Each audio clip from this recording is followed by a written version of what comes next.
Boa noite, pessoal. Está começando mais um encontro do NEFI. E hoje nosso encontro é direcionado aí pela linha História do Cristianismo. Sim, meus amigos, com ela, Manu Manuzerri e Manuele Ramos. E hoje estaremos conversando sobre os alexandrinos, né? Quem foram os alexandrinos? Quem foram eles? O que eles faziam? Onde viviam?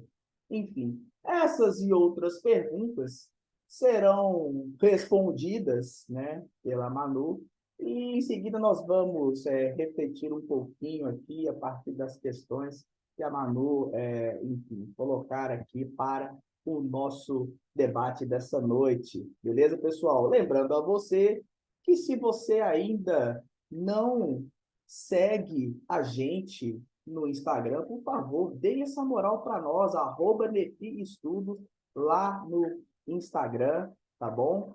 Tem também, evidentemente, nosso canal no YouTube, né? Núcleo de Estudos Fé Inteligente.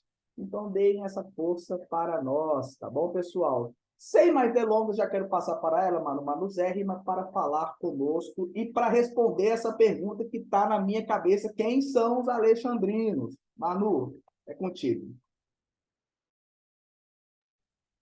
Oi, gente, boa noite a todo mundo. Vocês estão me ouvindo bem? Ah, então tá bom. Gente, estou muito feliz. Já tinha um tempo que eu não vim aqui no DEFI dar aula com a linha de História do Cristianismo. Hoje a gente vai encerrar uma série, né? Então, seguindo a linha cronológica que a gente tem traçado aqui, a gente tem a nossa última aula do período do cristianismo católico, né? Que é datado do ano 70 até o ano 312 depois de Cristo. E a gente tem abordado alguns recortes específicos, né, desse período, né, não dá para abordar tudo, baseados nos temas do livro do Bruce Shelley. Então, vamos nessa, pode passar, my friend. Bom, só para recapitular, né, o período do cristianismo católico, que é o período que sucede a época de Jesus e dos apóstolos, ele foi marcado sobretudo pela expansão da igreja e do evangelho. E pela perseguição também, né, gente? Toda essa dispersão foi causada exatamente por causa da perseguição. Então, aquela seita judaica, né, que era condensada ali na Palestina, ela toma proporções muito grandes e percorre, né, por todo o Império Romano. Então, a fé cristã passa a demonstrar essa relevância agora em uma proporção geográfica também, né? Já que existiam ali cristãos por toda parte do império, enfim, toda parte do mundo. E essa expansão, ela fomenta dentro do seio cristão um zelo, né, dos cristãos para preservar a sua crença, porque os cristãos creem que eles fazem parte de um só povo, né? Uma só família, chamada por Deus, mas eles precisavam ali marcar a sua identidade, mesmo estando em contato com outras culturas e muito distantes uns dos outros. Precisava ter um elemento unificador entre esses cristãos, né? Em uma das nossas aulas, das nossas discussões, a gente falou isso de forma mais abrangente quando a gente falou do surgimento da ortodoxia, né? Que foi o que trouxe a ideia da catolicidade para os cristãos. Então, a catolicidade, que tem esse sentido do que é comum, do que é universal, é, ela indica, né, que foi necessário criar algumas estratégias para preservar a doutrina cristã diante dessa dispersão. E essas estratégias a gente viu, né, representadas aí na forma dos credos, que serviam para o decoro dessa doutrina, para a preservação dela. Esses credos também eles afirmavam a autoridade bíblica, afirmavam as crenças de base do cristianismo, e também eles afirmavam, se autoafirmavam, né, como é, alguns, como eu posso dizer, armas, né, vivas na luta contra as heresias que rondavam esses espaços que os cristãos estavam envolvidos. Pode passar, por favor. Gente, então, o Bruce Shelley classifica é, o ritmo histórico da igreja como um ritmo duplo. Primeiro, é um ritmo de distanciamento, e segundo, como um ritmo de envolvimento, né, em relação aos assuntos humanos. Por que que ele coloca esses dois ritmos? Esses ritmos, né, distanciamento e envolvimento, eles se dão de forma simultânea, então eles acontecem ao mesmo tempo, porque, embora os cristãos sejam humanos, né, estão envolvidos aí dos pés à cabeça na história do mundo, são sujeitos, têm as suas ações, seus feitos registrados, eles não podem compactuar com tudo o que a cultura impõe, né, com tudo que o mundo impõe, vamos dizer assim. Então, eles, mediante a palavra, eles precisam se distanciar desses falsos ensinos, precisam rejeitar os falsos ensinos, os pecados, tudo aquilo que não condiz com a doutrina do cristianismo, mas ao mesmo tempo eles precisam também se aproximar do mundo para brilhar essa luz de Deus aos homens, né, e conduzir os homens à verdade de Deus. Então, esse processo de condução dos homens à verdade de Deus, ele demanda um envolvimento direto, né, dos cristãos com não cristãos, com pagãos e com a cultura. Então, é necessário que esse cristão tenha, sim, coisas em comum com esses homens, para que essa comunicação se dê de forma mais efetiva. Durante essa propagação em larga escala da fé cristã, né, nos 3 primeiros séculos, em especial, os cristãos se depararam com diferentes perspectivas filosóficas. Hoje, essa aula está mais filosófica, então, aí, ó, Juan, Tiago, Creuza também, vocês podem soltar o verbo. Então, ele se depara com essas perspectivas diferentes, né, do cristianismo, muitas aí nessa grande categoria das filosofias helenísticas, né, sabedoria dos gregos. Então, diante desse desafio, alguns pensadores cristãos se viam forçados a oferecer uma explicação mais complexa da doutrina cristã. Então, por quê, né, que era necessária uma explicação mais complexa? Porque quem estava envolvido com a filosofia helenística eram pessoas que faziam questionamentos frequentes, né, sobre o sentido da vida, sobre os homens. Então, se era preciso ganhar essas pessoas, essas questões também precisavam ser respondidas, e elas precisavam de uma atenção. Embora essa igreja, né, a princípio, ela tinha uma guerra travada, assim, né, contra toda a literatura e filosofia que era considerada pagã, que era considerada contrária à doutrina, se tornou necessário remodelar esse pensamento, essa visão, né, para entender que o cristianismo também tinha um papel fundamental nos assuntos humanos. E o cristianismo é tão abrangente a ponto de ter o poder de se comunicar com essas filosofias também. Pode passar, por favor. Essa conciliação, né, entre a filosofia e a fé cristã, que era o que se pretendia fazer, ela sofreu, sim, uma forte oposição. Uma figura de destaque foi Tertuliano, porque, segundo ele, as heresias que a igreja tanto lutou contra, como o gnosticismo, foram todas causadas pela filosofia. E aí o Tertuliano é engraçado que ele começa a olhar para todos os homens que foram considerados hereges e fala, olha, fulano é procedente dessa filosofia. Então, olha para você ver, tanto trabalho que a gente teve para preservar e lutar, os apologetas e tal, agora está sendo voltado. Então, assim, outra frase célebre assim do Tertuliano é o que Atenas e Jerusalém têm em comum.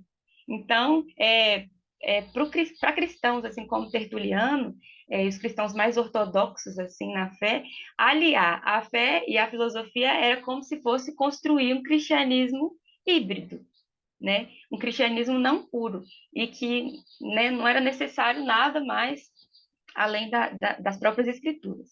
Então, enquanto os cristãos lutavam para conservar a fé diante dessa perseguição romana, esses pensadores pensavam em formas de apresentar o evangelho de acordo com o pensamento helênico, ou o pensamento helenístico, né? Algo que se aproximasse mais daquela cultura. E aí, segundo Bruce Shelley, a própria aceitação de Roma, né, ao cristianismo, essa conciliação, ela teve um caminho preparado, ou enfim, causado por esses mestres cristãos que se proporam a demonstrar que existia uma harmonia, sim, entre a fé e a filosofia grega em especial. Pode passar, por favor, Lincoln. Os pilares para essa união entre a fé e a filosofia surgem na escola catequética, que era dirigida por Clemente e Orígenes em Alexandria. Gente, eles foram os primeiros de uma série de cristãos que estavam familiarizados com a sabedoria da Grécia, mas eram muito leais ao ensinamento de Cristo. Clemente é maravilhoso.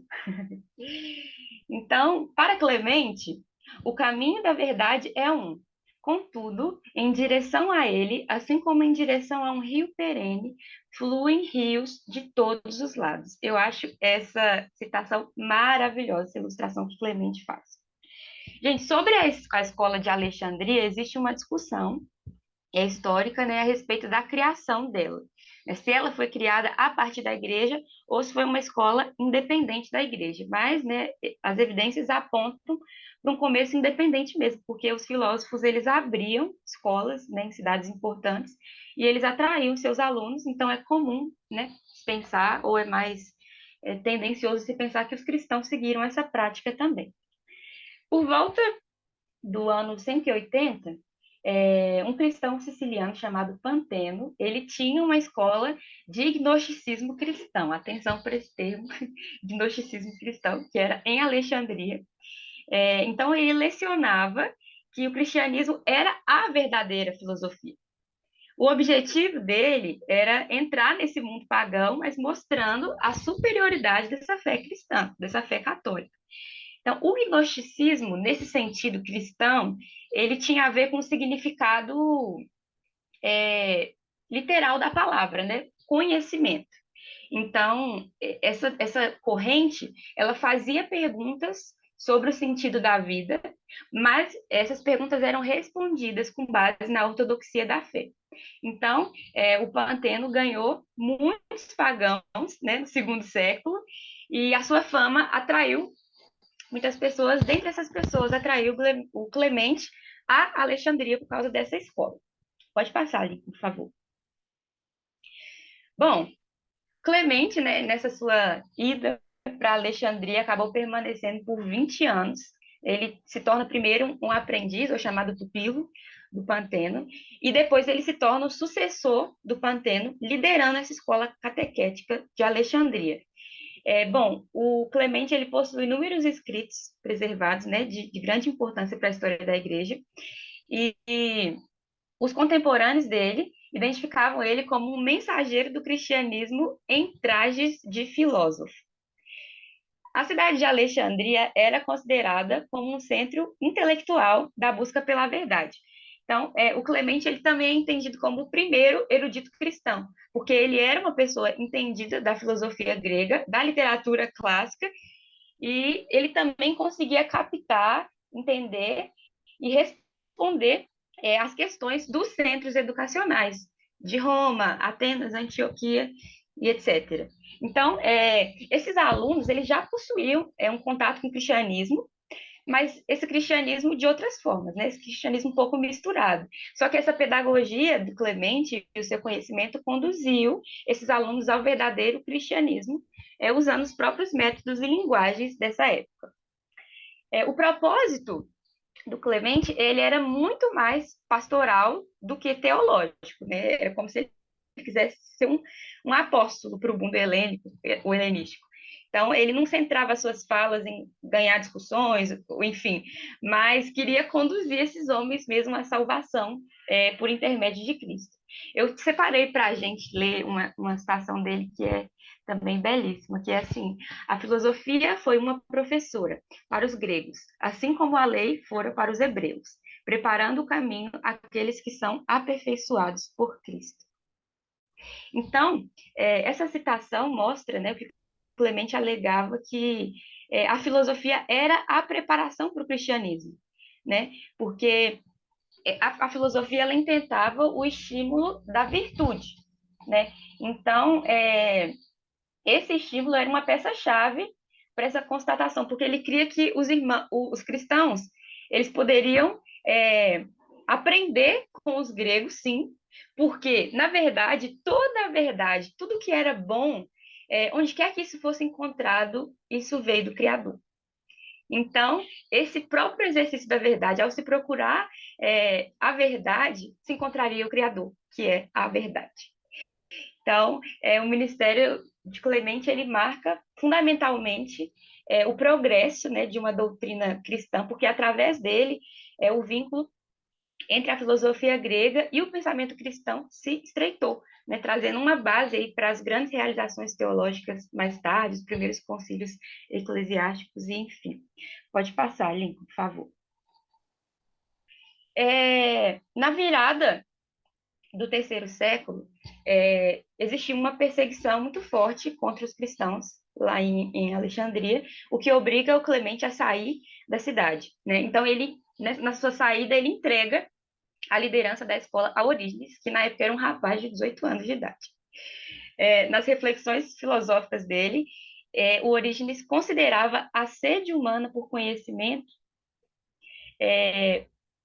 totalmente ligada à obra de Deus.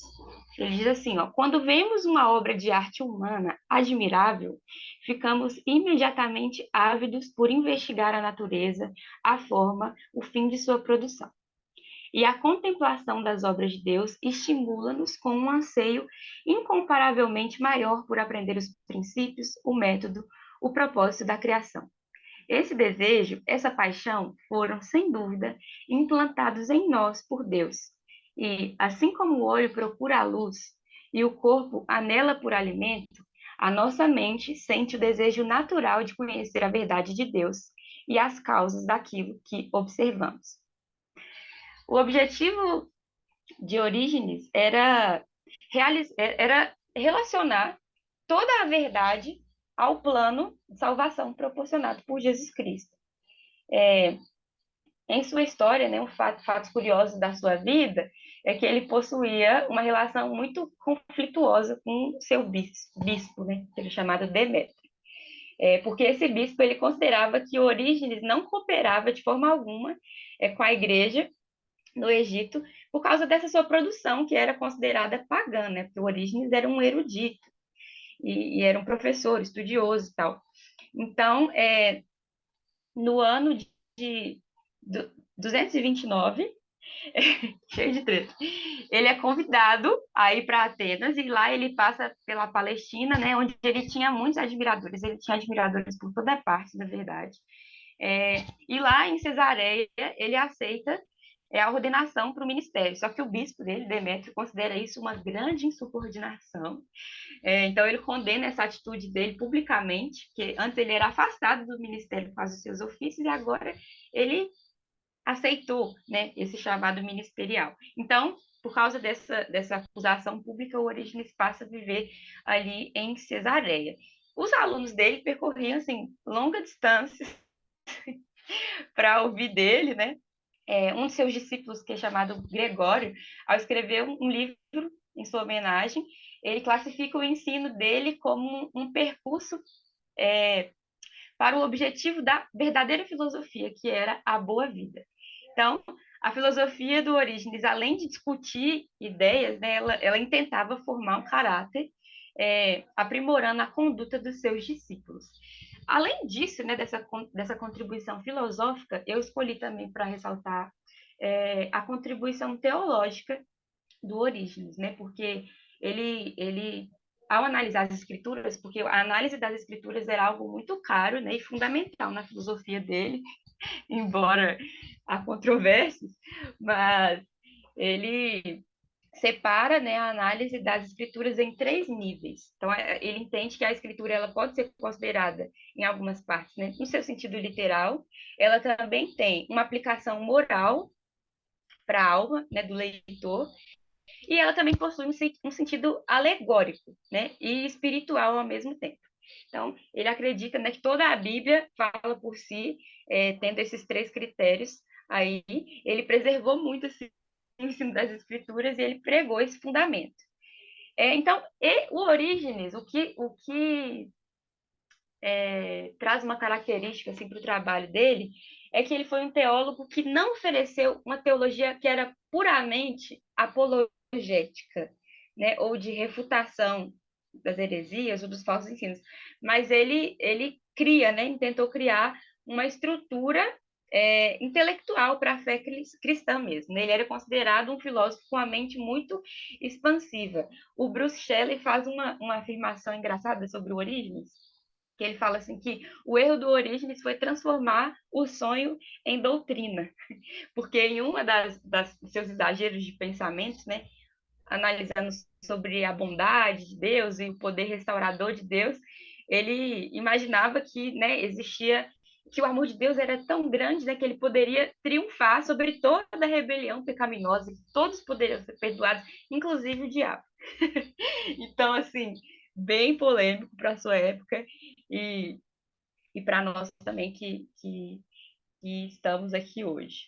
Mas, de fato, né, hoje eu trouxe essas duas lideranças aí da Escola de Alexandria, o Clemente e o Orígenes, que eu acredito que nós vamos ter muitas discussões na aula de hoje, mas fato é que o propósito da aula é entender, né, como o melhor, né, da cultura clássica, né, da sua filosofia, da literatura, tem como isso encontrar um lar dentro da igreja, né? E essa conciliação que a Escola de Alexandria trouxe foi algo muito significativo, em certa medida, para todo o estudo teológico e ensino que nós temos hoje. Então, Lincoln, pode fechar o slide, que agora a gente vai partir para as perguntas, para movimentar isso aqui.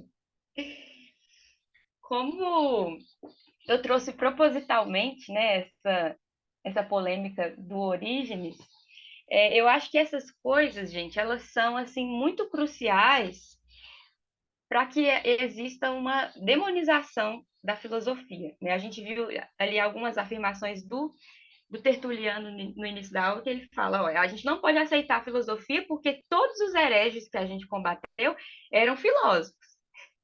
Então, assim, eu queria que a gente pensasse, né? Por que a filosofia ela é tão demonizada e se vocês enxergam caminhos para que isso mude, né? O que a gente consegue identificar? Quais os porquês disso? Então, eu vou colocar essa como a primeira pergunta. Por que a filosofia é tão demonizada no meio cristão? E se você enxerga algum caminho para que isso mude?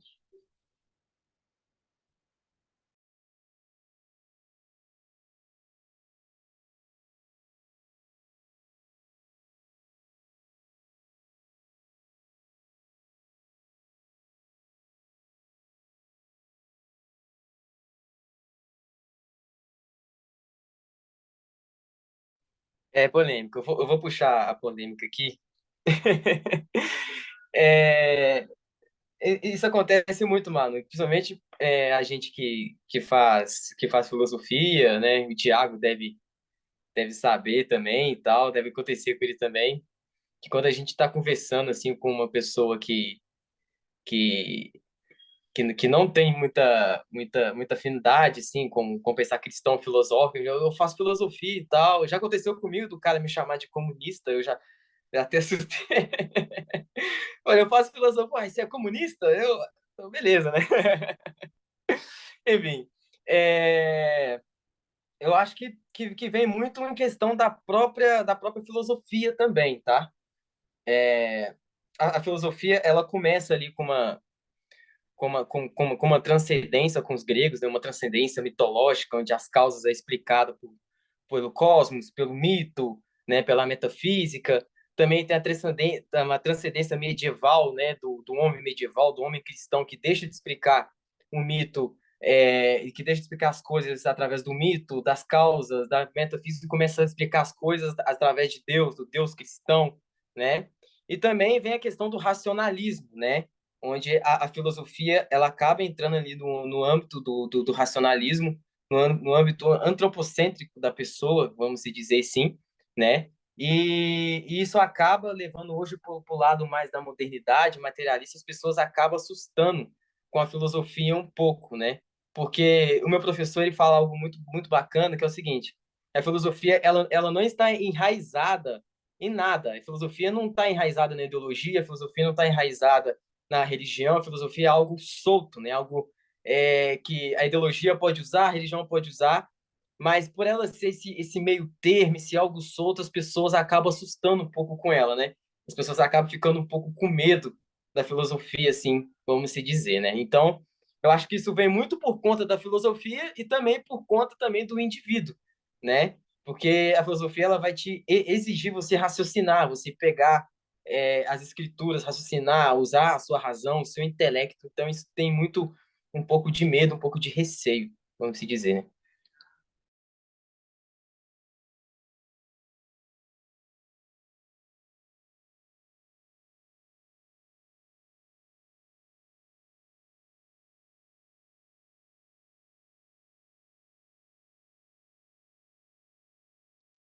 Ô, Juan, deixa eu só te fazer uma pergunta sobre isso que você falou, porque você falou que talvez o problema pode estar na filosofia. Isso você quer dizer, tipo assim, a forma como a filosofia é apresentada? Pode ser também, né? A forma como a filosofia é apresentada hoje pode ser uma causa também, né? Hoje, para mim, eu creio que o meu âmbito ali da minha sala é um pouco diferente, por exemplo, do âmbito do Tiago, né? A minha sala, 54 pessoas, é seminarista católico. Então é um pouco diferente, mas creio que para o Tiago a filosofia ela pode ser um encontro mais forte com a sua fé, né? Um encontro mais forte com a sua razão, né? Por causa do âmbito social ali também, né? Então é a filosofia hoje no modo contemporâneo, no modo racionalista, ela pode bater de frente com o cidadão pode assustar um pouco, né? Com a base filosófica para isso, né? Então é preciso a gente olhar o âmbito da filosofia e do indivíduo também, vamos se dizer, né?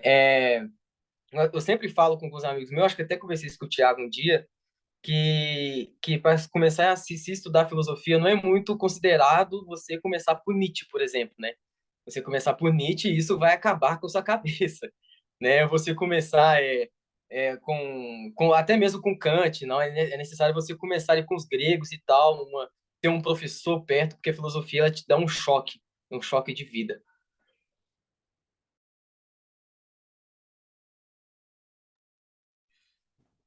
Por que que a filosofia é tão, como é que é? Eu esqueci a pergunta. É tão demonizada no meio cristão. É, bom, é, é, acho que muitas questões. É, a filosofia é bem ampla, né? É igual você perguntar alguém que estuda filosofia o que que é filosofia. Ele não vai conseguir definir muitas vezes. É, e é muito ampla.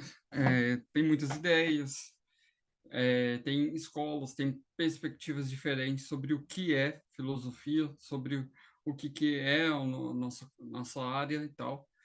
E então, por isso, eu acho que sim, é, pelo fato de ela ser ampla, também tem coisas, tem problemas, né? Tem doutrinas, sistemas de pensamento problemáticas e vamos dizer que esses sistemas eles têm consequências na sociedade e muita coisa que a gente viu assim surgindo na sociedade surgiu a partir de sistemas filosóficos, né, de teorias sobre o mundo, sobre o universo e tal. E aí isso teve consequências e até consequências ruins. É, então, acho que ela é demonizada e também pelo fato de muitos filósofos trazerem em sua essência a questão da crítica e do questionamento, né? Então, ela vai direto, né? Ela embate, ela traz críticas e aí isso para muitos cristãos é uma coisa muito difícil de lidar, né? Principalmente pelo fato de muitas pessoas que chegam a fazer o curso, às vezes elas saem da fé, igual eu estava conversando com o Juan, que eu falei com ele, que metade da sala dele ia perder a fé, que metade lá do Abandonou o seminário, seminário. Não, eles iam continuar lá no seminário. A questão é que eles não iam fazer o seminário, eles iam fazer só filosofia e depois abandonar o seminário. Brincadeiras à parte. É, mas eu acho que isso acaba trazendo essa demonização da área da filosofia por causa dessas questões. É, tá, acho que a pergunta era só isso, né? Porque a filosofia é demonizada no meio cristão. Eu acho que é por isso, pelo fato dela trazer crítica. Mas eu acho que, assim, é, em geral, quando a filosofia não é criticada, demonizada, no meio cristão, ela também tem aquela coisa, tipo assim, para que serve isso? Isso não serve para nada, porque não tem um propósito prático direto em você estudar filosofia. Ela não vai te dar um conhecimento técnico para você dominar uma coisa e para você transformar o mundo, assim. Tá, lá pro Marx, sim. Pro Marx tem um negócio lá que ele acha que vai transformar o mundo, né? Mas, enfim. Mas, assim, às vezes as pessoas, vão lá estudar e vocês não estão fazendo, não estão, sei lá, curando pessoas, a gente não está construindo robôs, a gente não está fazendo nada disso, a gente está lá estudando. E eu acho que isso na sociedade em geral, e aí muita gente acaba levando isso também por esse lado, que filosofia não tem propósito desse propósito técnico que é o nosso paradigma na nossa sociedade moderna, né? Que a gente precisa de coisas técnicas para transformar o mundo por causa da ciência e tal. A gente precisa de progresso científico. Isso aí é uma filosofia, viu, gente? É positivismo. Enfim, eu acho que é isso.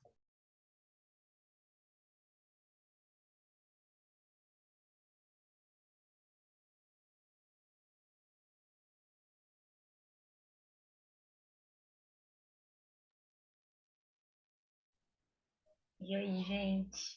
Vou ler o comentário de Israel aqui, ó.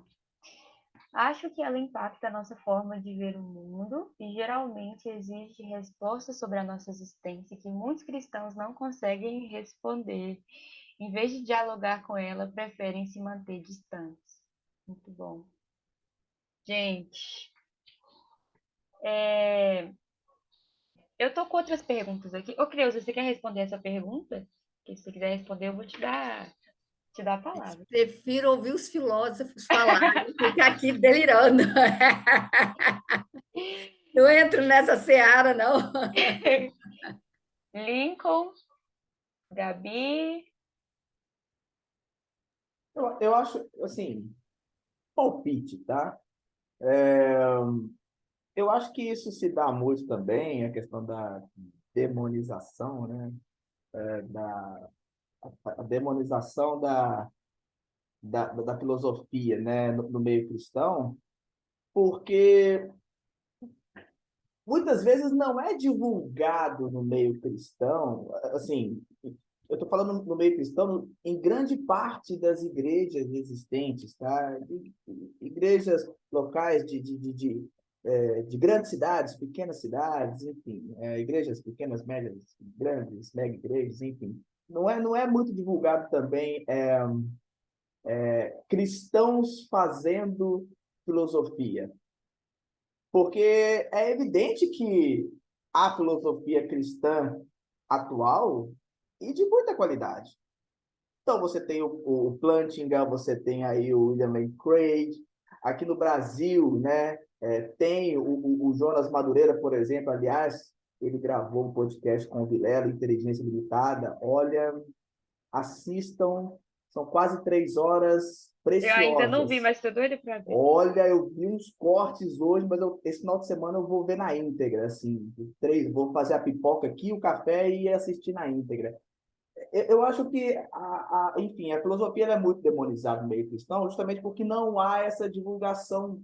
As pessoas não têm muito conhecimento de cristãos produzindo, fazendo filosofia. Então, eu acho também que uma divulgação maior disso talvez ajudaria a desmistificar a filosofia, essa visão da filosofia em muitos lugares, sabe? Então, eu acho que também pode ser a falta de conhecimento de filósofos cristãos, né?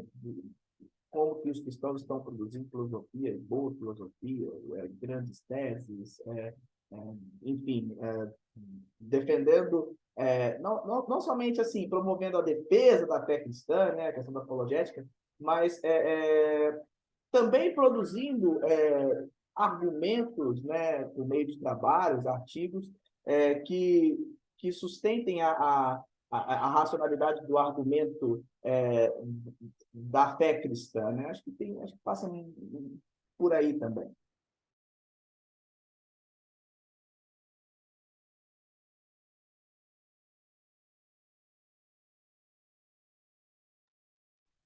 Gente, o Juan tá rindo muito, não sei o que tá acontecendo, tô com medo. Ai, Deus. Mas o que É tá o Thiago acontecendo, que Edu? tá mandando piada no privado de filósofo, aí ele acaba. Ah, entendi. Enfim, gente, isso que o Lincoln falou do Jonas Madureira é muito interessante, porque o Jonas ele tem uma palestra, acho que vocês já viram, chama Jesus, Nietzsche e Dostoiévski. É uma Na palestra Glocal, na fantástica. Glocal. Isso, cara, que palestra, cara, que palestra. É uma palestra muito top, onde Nietzsche ele fala onde Jonas Madureira fala de Nietzsche de uma forma para um cristão totalmente desconstrutiva, né? Totalmente diferente, né? É, é, é uma das palestras mais tops assim que eu já vi de um filósofo cristão falando de Nietzsche. Eu indico para vocês aí assistir essa palestra porque ela é muito boa, né? E no final, eu não vou falar o que acontece na palestra para vocês ficarem curiosos, né? Porque no final o Jonas Madureira fala, e eu concordo com Nietzsche. Eu vou deixar isso aí para vocês ficarem curiosos e assistir lá. É muito boa.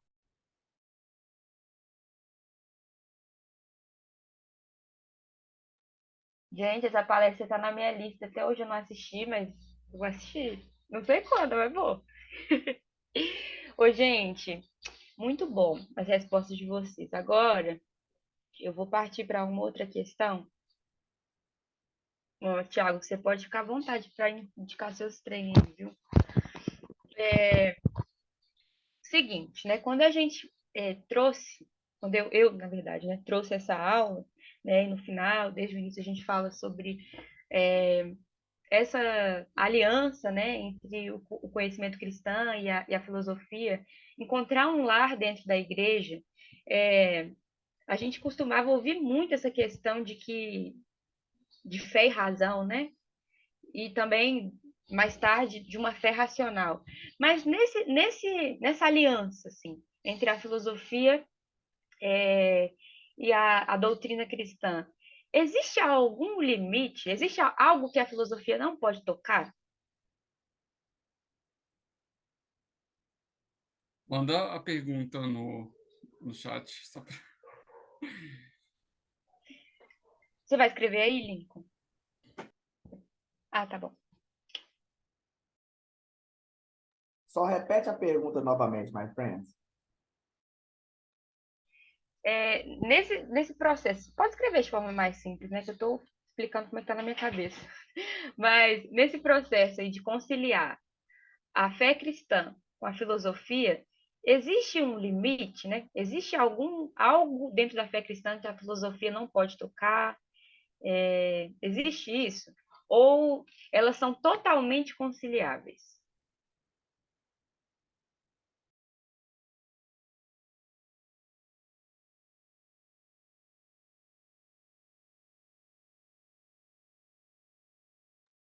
Sim, existe.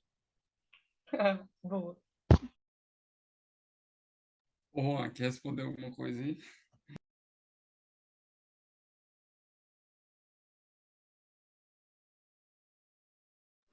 Nossa, o Thiago só jogou a bomba lá, né? Sim, existe.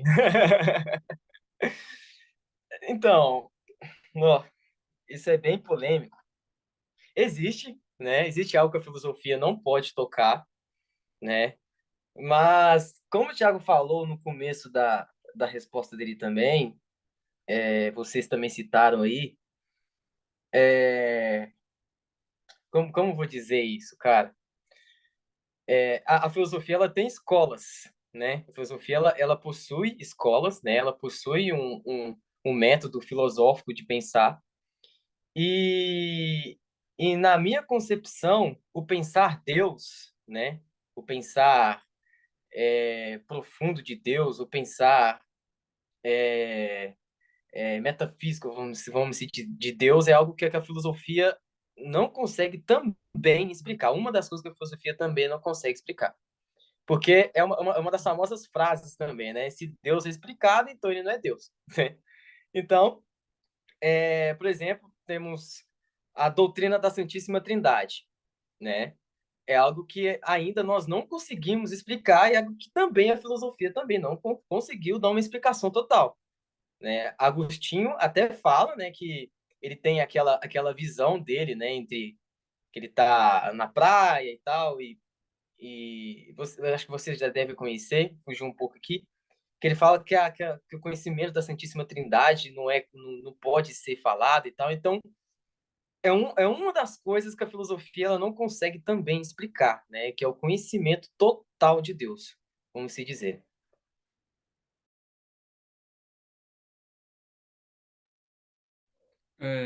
Trazer várias respostas. Primeiro, partindo de uma discussão que o Tomás de Aquino faz na Suma Teológica, ele vai falar sobre ciência sagrada, que é a teologia. Ele vai falar um pouco da teologia natural, que seria esse modo de compreender da filosofia, de compreender Deus a partir de uma via racional.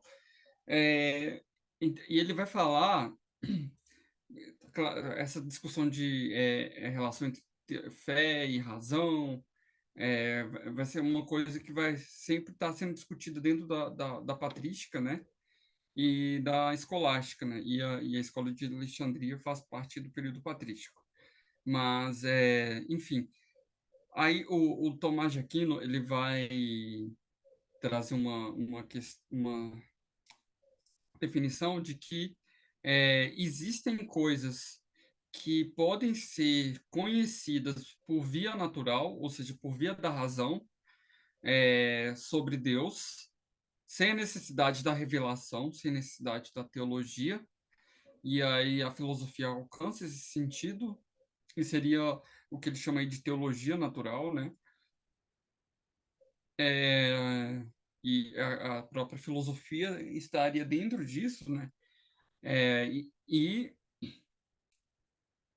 um exemplo que ele vai citar são aquelas 5 vias.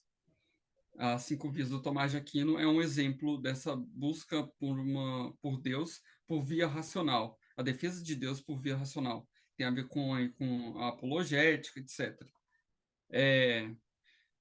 Por outro lado, como o próprio Tomás de Aquino vai definir em sua definição de ciência sagrada, existem coisas que a gente não pode conhecer sobre Deus sem o recurso da revelação, sem o próprio ato de Deus se revelar. Então, nesse sentido, a filosofia não alcança, a teologia natural não alcança. Como o Juan falou, um dos exemplos que o próprio Tomás de Aquino cita é a questão aí da Trindade. A gente não tem o conhecimento da Trindade sem o recurso da revelação. Então, nesse sentido, a filosofia não alcança os limites do conhecimento humano. Agora, por outro lado, existe umas outras discussões interessantes. Essa ideia de cristianismo como filosofia verdadeira também estava presente no Agostinho. Eu não lembro qual livro que ele traz isso. Não lembro, mas eu lembro que eu vi um comentário sobre isso nessa obra aqui de comentário do Johannes Brachndorff sobre Confissões de Agostinho. Aí eu vi em alguma parte ele falando sobre isso. Essa questão do cristianismo como verdadeira filosofia. Mas, já em Agostinho, a gente vê um movimento que eu acho que a Escola de Alexandria teve muito problema mesmo. A Escola de Alexandria é uma escola que teve várias tretas, né? Eu gosto muito de Clemente de Alexandria. Eu ia falar que eu ia indicar que tô com 2 obras dele aqui, ó. O Pedagogo e Exortação aos Gregos. E ele tem uma série de livros que eu esqueci o nome agora, sobre filosofia, não sei se tem traduzido. Mas a escola de Alexandria realmente eles não tiveram cuidado na síntese que eles fizeram da filosofia cristã, da filosofia grega com o cristianismo. Mas Agostinho, em Confissões, tem uma parte que ele chega a questionar que ele tem as influências da filosofia, né, neoplatônica, mas ele vai lá e ele questiona esse conhecimento da filosofia no sentido de estabelecer que existe um limite da filosofia grega ao buscar a Deus, que existe um momento em que a filosofia grega é insuficiente e existe uma antítese entre o cristianismo e a filosofia grega. Ele já coloca, então aí ele vai lá e faz críticas à filosofia neoplatônica, então que vocês escutam às vezes numa escola, numa aula de vestibular, que ele simplesmente pegou a filosofia platônica e misturou com o cristianismo, é mentira. Tem críticas lá. E ao mesmo tempo tem é muito interessante que eu gosto muito de uma fala do Pascal, outro filósofo, o Pascal aí já na Idade Moderna, que ele fala que e é muito bonita a forma como ele descreve que ele não quer encontrar o Deus de Epicuro, o Deus de Platão, o Deus de Aristóteles, que esse Deus filosófico, essa coisa metafísica, que a gente é um princípio universal, a gente pensa como um princípio de todas as coisas, essa coisa muito metafísica. E ele vai falar: eu não quero encontrar esse Deus, eu quero encontrar o Deus de Abraão, de Isaac e de Jacó, o Deus pessoal do cristianismo que ele encontrou na pessoa de Cristo. E quando ele fala isso já é um rompimento no sentido de que a filosofia tem um limite. O encontro com Deus não é um encontro pela via racional ou pela via do estudo filosófico, que você vai lá e estuda e começa a meditar, está lá na meditação filosófica. O encontro com o cristianismo é um encontro com Deus, que é um encontro pessoal, em que Deus se revela ao ser humano e ele o encontra e o transforma. Isso é o modo como o cristão conhece a Deus. A filosofia é uma ferramenta para a gente entender, para a gente fundamentar, trazer certas concepções, mas a filosofia não leva o ser humano até Deus. Não, quem leva o ser humano até Deus é Cristo. E essa é o que a gente está lá vendo lá em Pascal, que inclusive estava questionando o próprio Descartes, nessa questão do seu racionalismo, dessa tentativa de basear toda a realidade a partir da razão. Pascal vai lá trazer e confirmar essas ideias que a gente já vê em Agostinho sobre o coração do homem, que o encontro com Deus é a partir do nosso coração, e isso só pode ocorrer por meio da fé. Enfim, então por isso a filosofia tem limite.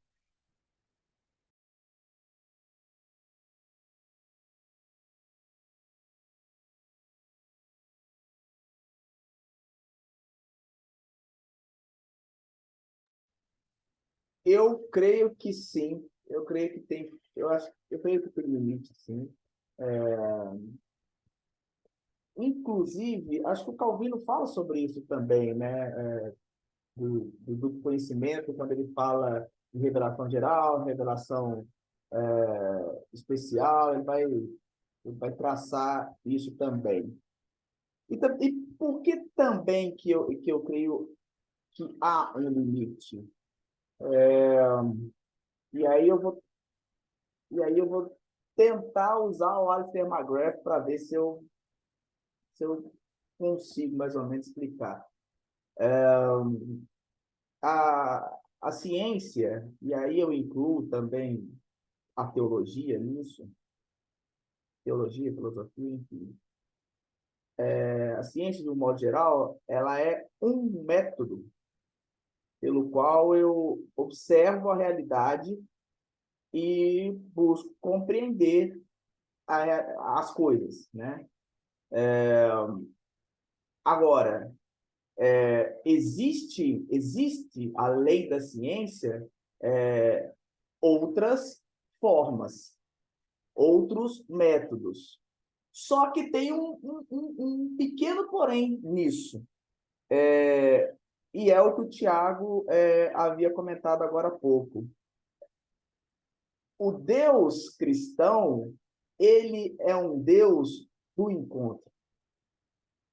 Então, não basta a aplicação de um método, seja ele teológico, seja ele filosófico, enfim, não é a aplicação de um método.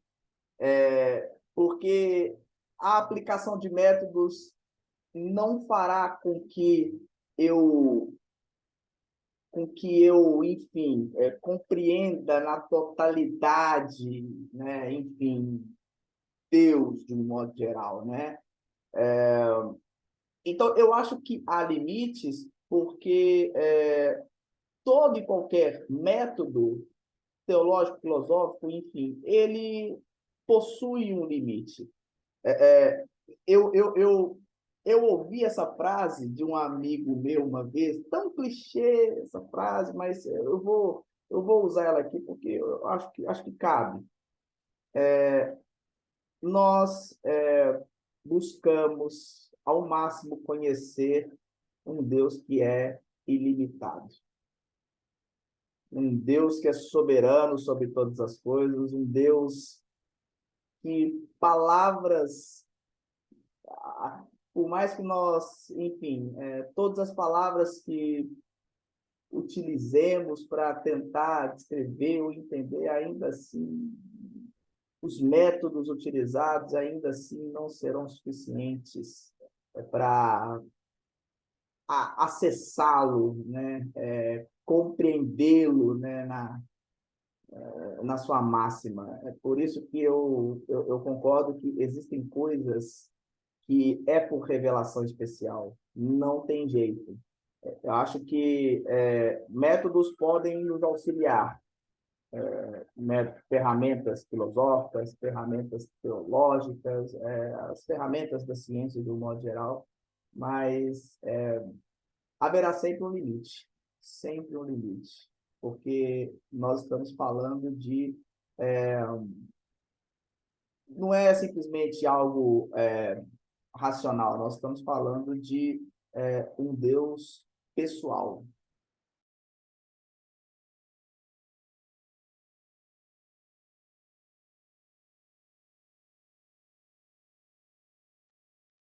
Muito bom, gente. Alguém mais quer falar alguma coisa? Tá muito bonito. Né? Em cima disso que o Lincoln falou, né? Alguém falou, acho que foi o Tiago que falou que na filosofia, nas classes, lá você está perder a fé.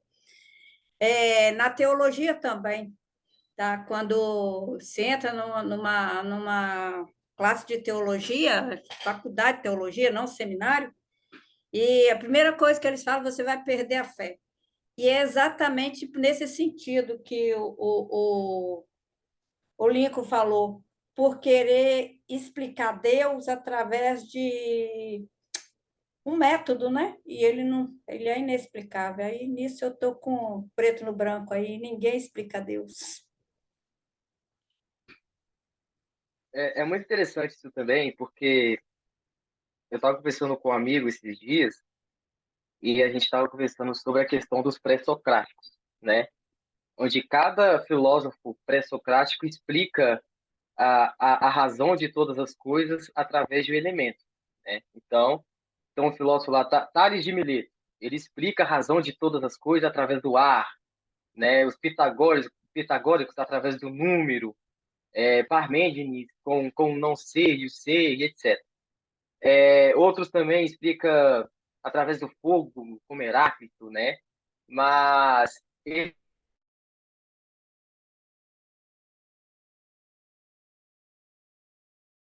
da definição, vamos se dizer, né? Mas eles nunca conseguiu eles nunca conseguiu definir de fato a causa através de uma visão da palavra, através do logos. Eles sempre chegavam perto, né, do logos, eles sempre chegavam perto, mas eles nunca conseguiram definir a questão. Aí eu estava conversando com ele que é porque a revelação não tinha chegado até eles, né? Eles tinham uma revelação intelectual, né, revelação através da pesquisa, mas não tinha uma revelação divina, porque a revelação não tinha chegado até eles. Então, a filosofia ela tem esse limite, né? ela vai pensar a partir de uma faculdade intelectual, mas muitas das vezes o filósofo, pegando, por exemplo, os pré-socráticos, eles não têm a revelação divina para tratar sobre algo. Isso também pode se considerar um pouco do limite da filosofia.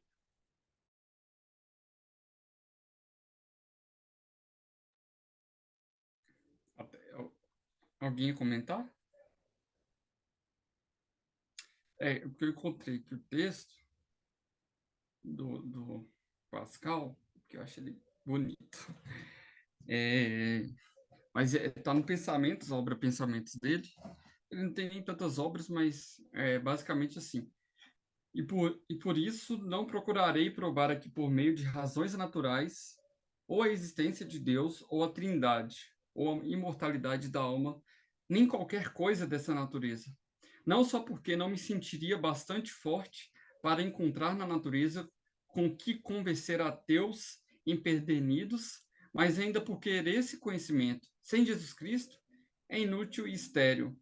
Mesmo se um homem estivesse persuadido de que as proporções dos números são verdades imateriais, eternas e dependentes de uma primeira verdade em que subsistem e que se chama Deus, eu não o julgaria ainda muito adiantado em sua salvação. O Deus dos cristãos não consiste num Deus simplesmente autor de verdades geométricas e da ordem dos elementos. Essa é a porção dos pagãos e dos epicuristas. Não consiste somente num Deus que exerce a sua providência sobre a vida e os bens dos homens, para dar uma sequência de anos felizes aos que o adoram. Essa é a porção dos judeus. Mas o Deus de Abraão, o Deus de Isaac, o Deus de Jacó, o Deus dos cristãos, é um Deus de amor e consolação.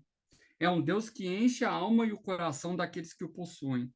É um Deus que lhe faz sentir interiormente a própria miséria e a sua infinita misericórdia, que se une ao fundo de suas almas, que as enche de humildade, alegria, confiança e amor, que os torna incapazes de outra finalidade, exceto exceto ele mesmo. Todos os que procuram Deus de fora de Jesus Cristo e os que se detêm na natureza, ou não encontram luz que os ilumine, ou acabam por encontrar um meio de conhecer Deus e de servi-lo sem mediador. E por aí caem no ateísmo ou no deísmo, que são duas coisas que a religião cristã abomina quase igualmente. Sem Jesus Cristo, o mundo não subsistiria, pois precisaria ser destruído ou ser como um inferno. Ele é muito bom, Pascal é muito bom.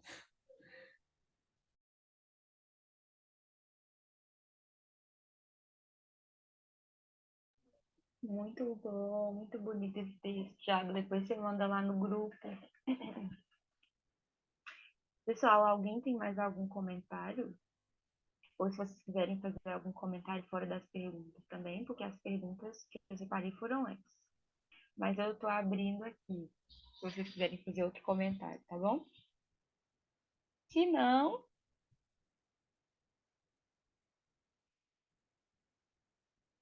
acho que não, né? Tiago, você falou que você tinha umas indicações de leitura? Era do Clemente mesmo? Ou tem mais? Tem essa do Clemente. Eu recomendo ler patrísticos em geral. Você falou do Tertuliano, mas é porque o Tertuliano batia, mas acho que acho que o Reale, Giovanni Reale, ou Gianni Reale, não lembro agora, é que os teólogos latinos, questionavam mais a filosofia. Tertuliano é latino, né? E os filósofos gregos é que faziam mais a síntese entre filosofia grega e cristianismo, mas os latinos eram mais anti-filosofia. Eu fiquei.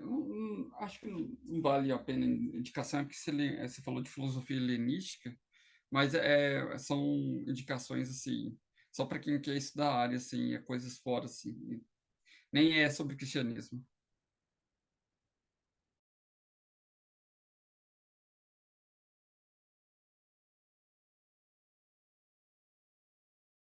É bom ressaltar também a importância da leitura patrística, né? é muito bom a Manu passar esses temas, cara. Eu acho sensacional, porque é muito incrível a gente ver como as discussões do período patrístico, até hoje, algumas coisas ainda estão pendentes, né? Algumas coisas ainda não, algumas coisas ainda não foram totalmente, né, declaradas e tal. O período patrístico, eu particularmente, eu gosto bastante. É uma coisa que o Nefi tem feito muito bem, né, para tratar sobre o período patrístico. E às vezes as pessoas, principalmente os evangélicos, têm medo de ler patrístico e virar católico, né? Mas não acontece não, viu, gente? Inclusive, eu fui até ameaçado por um católico antes de eu começar a ler patrística. Ele falou assim, cara, você vai começar a ler patrística, vai passar uns dias, você vai estar submisso ao Papa. Eu, não, né? Assim também não, né? Mas eu me arrisquei e, gente, vale a pena a leitura, né? A nossa fé, toda a construção da nossa fé está também no período patrístico, vale muito a pena a leitura. Muito bom. Eu tive um professor que ele falou assim: como é que vocês querem fazer teologia se vocês não leem a Patrística? Né? E não tem como, porque a base da nossa fé todinha está lá. Né? E quando eu comecei a estudar Agostinho, eu ficava assim, meu Deus, muito do que a igreja, né, da qual eu pertenço fala. Aí eu ia lá e começava a rir, sabe? De onde saiu isso? Porque coisas que eu questionava mesmo, né? De onde a igreja tira isso? Né? Qual o fundamento? Você vai lá em Agostinho, está tudo lá. Eu falei, por que eu não comecei lá minha fé, lendo lá o homem, lá, que tinha sido muito mais fácil entender. Né? Então, eu gostei dessa sua fala, Juan, que você tem que ler, porque a base da nossa fé está toda lá.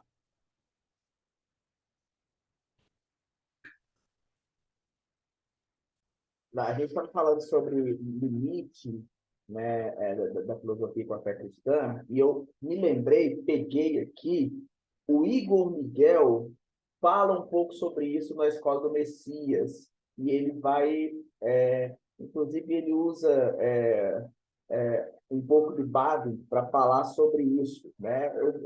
É um trechinho rápido, eu vou ler para vocês aqui, só para que eu acho que insere nessa segunda pergunta. O Igor vai dizer o seguinte, lá na página 45, Revelação e Conhecimento. A revelação é princípio externo do conhecimento, no sentido de que irrompe no espaço e no tempo, e não pode ser acessada apenas por um empreendimento subjetivo humano.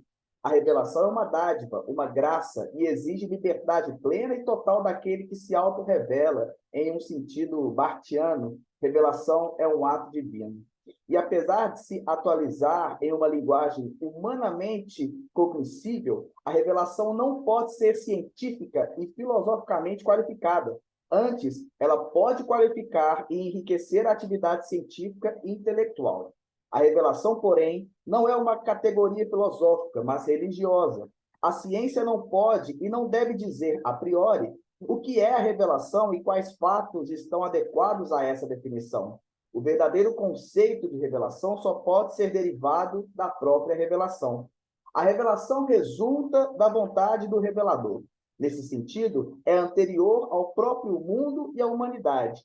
A ciência não tem condições de estabelecer juízos empíricos ou analíticos definitivos sobre a existência e a vontade do revelador, pelo simples fato de a atividade científica ser intracriacional, ou seja, operar dentro dos limites da criação. Nem o Criador, nem qualquer de seus atributos ou vontade podem ser cientificamente dissecados, como a ciência faz com qualquer outra criatura. No caso, o conteúdo da revelação só pode ser acolhido ou rejeitado por parte do ser que conhece. O acolhimento implicaria, evidentemente, respeito às categorias dadas pela providência.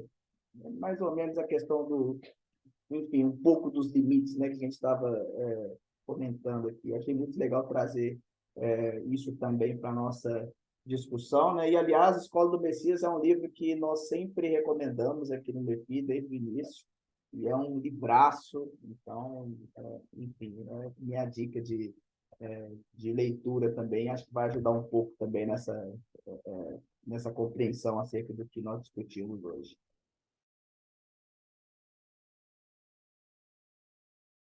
Qual é a palestra do Jonas Madureira que vocês citaram aí? É Nietzsche versus Dostoiévski? Jesus, Nietzsche e Dostoiévski. Ah, Jesus, Nietzsche e Dostoiévski. Isso. Uma pregação, palestra que ele deu na Glocal, né? Que é Aham. a igreja do Marcos Botelho, né? Que lançou agora o livro Mosaico Teológico pela Thomas Nelson. Excelente vídeo, muito bom, muito bom.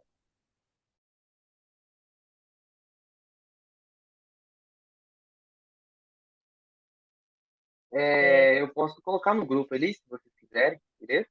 Sim, manda lá, Juan, acho que é melhor. Dessa vez eu acho que talvez. Gente, então é isso.